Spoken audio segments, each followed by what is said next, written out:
Coucou à tous, j'espère que vous allez bien.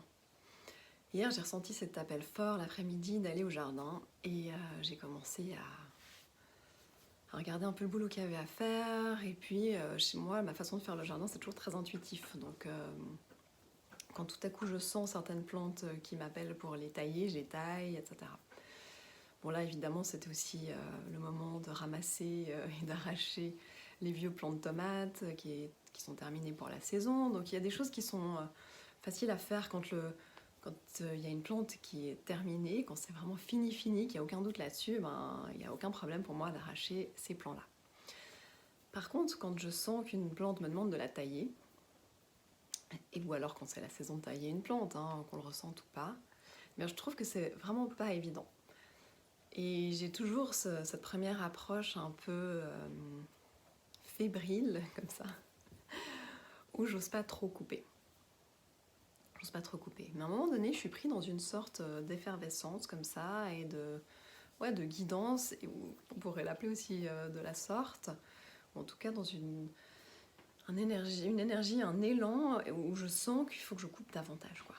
Davantage et davantage, et que cette plante, elle a besoin qu'on crée de l'espace, qu'on fasse de la lumière au centre, qu'on élague, qu'on tranche, qu'on rabote, etc. Et c'est pas évident parce que souvent il s'agit de couper des branches, si je pense voilà, à mes rosiers notamment, un gros rosier buisson que j'ai, eh bien on voit qu'il y a des magnifiques rameaux avec des bourgeons prometteurs et pourtant on va couper en dessous. Donc c'est un peu cette sensation qu'on arrête la vie. Et je me faisais cette analogie en me disant, mais en même temps, tu sais très bien comment ça se passe. Si tu laisses ces rameaux continuer à pousser, l'été prochain, ton rosier, il va être tellement énorme que tes roses, tu vas pas en profiter. Tout va pousser en hauteur, donc ça va abîmer aussi la base parce que ça va être trop lourd. Et en fait, on va commencer à faire ce triangle du haut. Et je me faisais l'analogie avec nous, les êtres humains, c'est pareil. Souvent, il y a quelque chose qui nous attire à aller vers le haut, le haut, le haut. On nourrit beaucoup cette sphère de l'émotionnel, on nourrit beaucoup cette sphère du mental, du spirituel.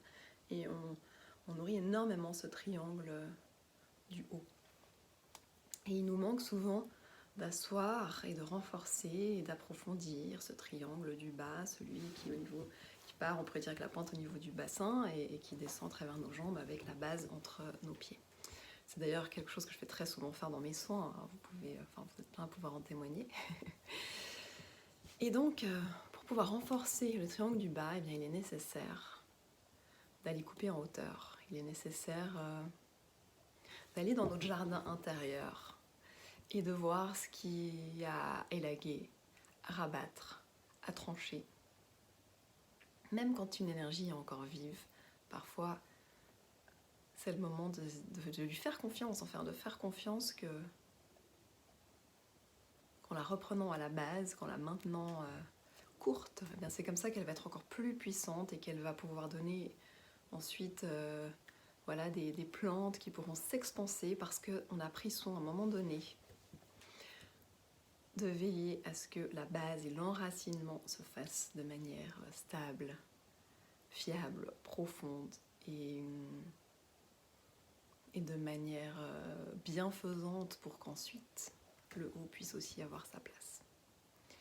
Voilà, je vous laisse méditer là-dessus et je vous dis à bientôt.